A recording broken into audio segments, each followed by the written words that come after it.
5 ஆண்டுகளுக்கு முன் சீனாவின் யூஹான் மாகாணத்திலிருந்து கொரோனா தொற்று பரவி உலகையே முடக்கி போட்டது. உலக பொருளாதாரமே ஆட்டம் கண்டது. விரிவான மருத்துவ ஆராய்ச்சிக்கு பிறகு இப்போது கோவிட்-19 தடுப்பூசிகள் பொதுமக்களுக்கு கிடைக்கின்றன என்றாலும் கொரோனா வைரஸ் தடுப்புக்கான சிறந்த வழி அதை முதலில் பெறாமல் இருப்பதுதான். இந்த ஆண்டு டிசம்பர் 10ஆம் தேதி நிலவரப்படி 188 நாடுகளில் 24,77,40,899 பேர் கொரோனாவால் பாதிக்கப்பட்டுள்ளனர்.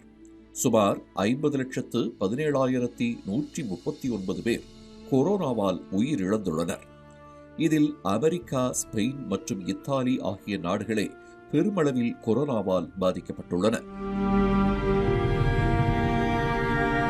கொரோனா வைரஸ் இதுவரை 38க்கும் மேற்பட்ட புது வடிவங்களில் இன்றும் உலகமெங்கும் பரவி வருகிறது. உலகம் முழுவதும் பரவி வரும் கோவிட் வகைகளில் BA.2.86, JN.1, KP.2, KP.3 மற்றும் XEC ஆகியவை மிகவும் ஆபத்தானவையாகும். இவை அனைத்தும் ஒமிக்ரான் வைரஸிலிருந்து உருவானவையாகும். இப்போது கோவிட் நோய்க்கான பரிசோதனைகளில் பெரியதாக மக்கள் ஆர்வம் காட்டவில்லை. எனவே உலகமெங்கும் கோவிட் நோயால் பாதிக்கப்பட்டவர்களின் எண்ணிக்கை குறைந்து வருகிறது. விதிவிலக்காக ஆஸ்திரேலியாவில் கோவிட் நோயால் பாதிக்கப்பட்டவர்களின் எண்ணிக்கை நாளுக்கு நாள் அதிகரித்து வருகிறது. இந்த ஆண்டு மட்டும் இதுவரை சுமார் 2,75,000 பேர் ஆஸ்திரேலியாவில் கொரோனாவால் பாதிக்கப்பட்டுள்ளனர்.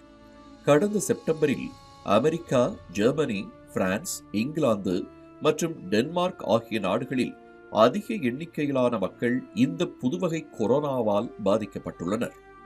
ஆஸ்திரேலியாவில் குயின்ஸ்லாந்தில் மட்டும் கடந்த 30 நாட்களில் அதிகமான அளவில் இந்த நோய் பரவி இருக்கிறது.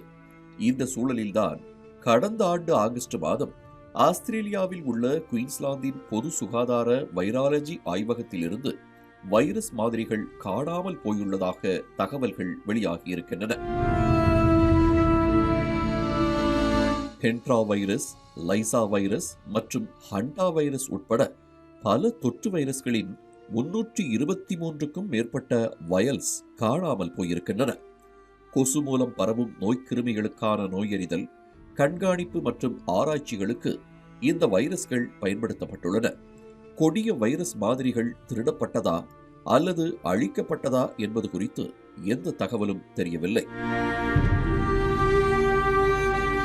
இதுகுறித்து ஓய்வு பெற்ற உச்சநீதிமன்ற நீதிபதி தலைமையில் விசாரணை நடத்த குயின்ஸ்லாந்து அரசு உத்தரவிட்டிருக்கிறது. உண்மையை தெரிந்து கொள்ளும் உரிமை பொதுமக்களுக்கு உள்ளதால் கொடிய வைரஸ் காணாமல் போன சம்பவம் குறித்து விசாரணை தொடங்கப்பட்டுள்ளதாக சுகாதார அமைச்சர் டிமோதி நிக்கோலஸ் தெரிவித்துள்ளார்.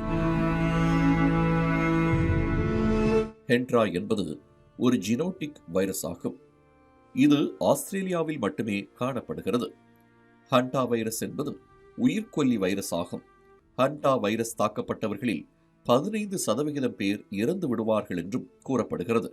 இந்த வைரஸ் கோவிட்-19 வைரஸை விட 100 மடங்கு அதிக ஆபத்தானவையாகும். லிசா வைரஸ் தன் இனப்பெருக்கத்திற்காக மனிதர்களை பயன்படுத்தும் என்றும் ஹென்ட்ரா வைரஸ் விலங்குகளிடமிருந்து மனிதர்களுக்கு பரவும் என்றும் கூறப்படுகிறது. 3 நோய்க்கிருமிகளாலும் விலங்குகள் மற்றும் கால்நடைகளுக்கு பாதிப்பு ஏற்படும் என்று கூறியிருக்கும் மருத்துவ வல்லுநர்கள் இந்த வைரஸ்களால் மக்களின் உயிருக்கே ஆபத்து என்றும் எச்சரித்திருக்கிறார்கள்.